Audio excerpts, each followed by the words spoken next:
কালকে হিসাবে রিয়ার বিয়ে হয়েছে। নিখিল আর কাকলির একমাত্র মেয়ে রিয়া। এখন বিদায় বেলায় সবার আশীর্বাদের জন্য বসে থাকতে থাকতে কত কথা মনে পড়ে যাচ্ছে রিয়ার। আজকে ওর চলে যাওয়ার সময় বাবা আর মা দুজনেই ওর সামনে বসে আছে। দুজনেরই চোখে জল আটকে আছে।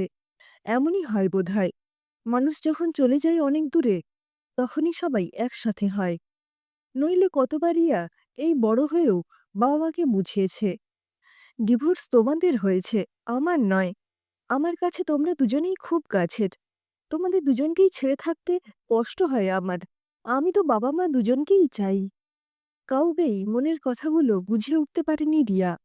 এখন হয়তো বয়স ওদের কাছাকাছি এনেছে ঠিকই, কিন্তু এখন তো রিয়ার বাবা মাকে ছেড়ে সংসার জীবনে পাড়ি দেওয়ার পালা। মাঝে মাঝে কলেজের বন্ধুদের গল্প শুনে কান্না এসে যেত রিয়ার। ওরা কি সুন্দর বাবা মা দুজনের সাথেই থাকতে পারে, আর আমারই এরকম কেন? রিয়া বেশ ছোট থেকেই দেখে এসেছে বাবা আর মা দিনরাত ঝগড়া করে যাচ্ছে, কিন্তু এই ঝগড়ার মাঝেও ওরা একসাথে ছিল। কিন্তু যখন চিৎকার চেঁচামেচি কমতে থাকলো, তখন আস্তে আস্তে বাড়িটা যেন কেমন চুপ মেরে গেল। হঠাৎ একদিন বাবার সামনে দিয়েই মা রিয়াকে নিয়ে চলে এলো একটা ভাড়া বাড়িতে। তারপর থেকে রিয়া আর ওর মা একাই থাকতো। মায়ের চাকরি, সারাদিন কাজের ব্যস্ততা, আরও একা হতে থাকলো রিয়া। তখন রিয়া ক্লাস 6। কোর্টের অর্ডারে সপ্তাহে একটা দিন রিয়াকে ওর বাবা আনতে আসতো। সেটা বাকি দিনগুলোতে স্কুলে থাকে বলেই রবিবারই বাবা ওকে নিয়ে যেত। আবার সারাদিন কাটিয়ে কোনোদিন বাবা দিয়ে আসতো, আবার কোনোদিন মা এসে নিয়ে যেত ওকে। রিয়ার মনে পড়ছে, রিয়ার শুধু মনে হতো এই জীবনটা এখানেই শেষ হলে ভালো হয়। ও তো চেয়েছিল দুজনের সাথেই থাকতে।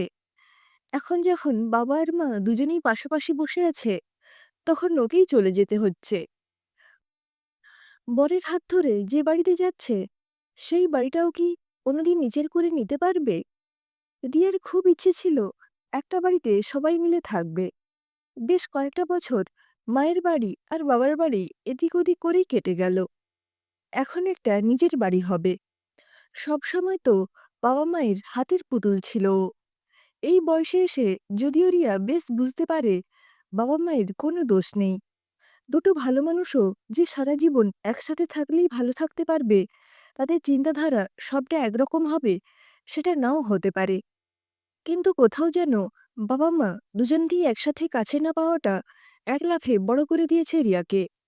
রিয়া নিজেকে গুটিয়ে নিতে শিখেছে। নিজের অনুভূতিগুলো বাইরে আসতে না দিয়ে ভেতরেই পুষে রাখতে অভ্যস্ত হয়ে গেছে। এসব ৭-৫ ভাবতে ভাবতেই রিয়ার মনে পড়ে যায় সেই দিনটা। নিখিল। কি হলো রিয়া, এখনো খাওনি? রিয়া, আমার খেতে ভালো লাগছে না, আমি খাবো না। নিখিল, কি হচ্ছে রিয়া? আমি তো বললাম তোমায় এই সপ্তাহে একদিন তোমার বাড়ি থেকে নিয়ে আমি মুভিটা দেখাতে নিয়ে যাব। রিয়া, তুমি এরকম বলো আর নিয়ে যাও না, আমাকে আজকেই নিয়ে যেতে হবে। বাবা প্লিজ, আজকের দিনটা আমি এখানে থাকি, একটা দিন থাকলে কি হবে? নিখিল, না রিয়া, আমি বললাম তো তোমার মায়ের পারমিশন নিয়ে রাখবো আমি। এই সপ্তাহেই যাব আমরা, প্রমিস। রিয়া, বাবা, মাম্মা বলে তুমি নাকি কোনো প্রমিস রাখো না। এই প্রমিসটা রাখবে তো? নিখিল, একদম তোমার মাম্মার মতো বেশি জেদ হয়ে যাচ্ছে, খেয়ে নাও।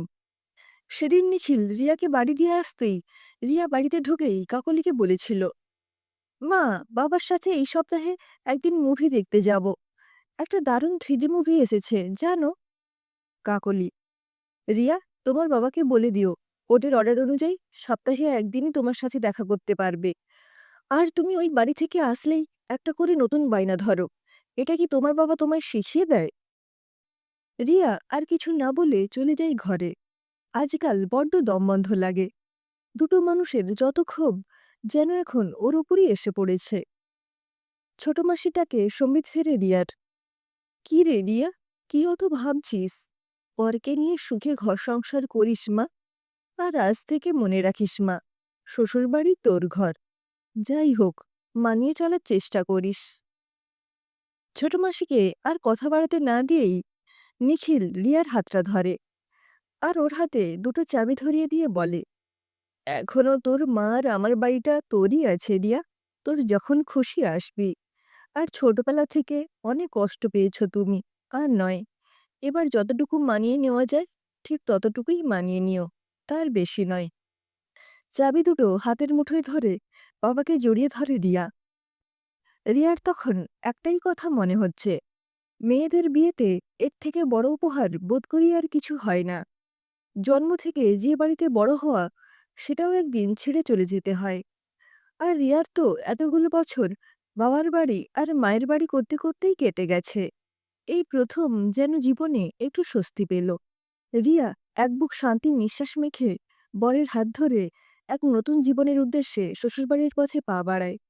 আঁচলে তখন বাঁধা নিজের বাড়ির চাবি।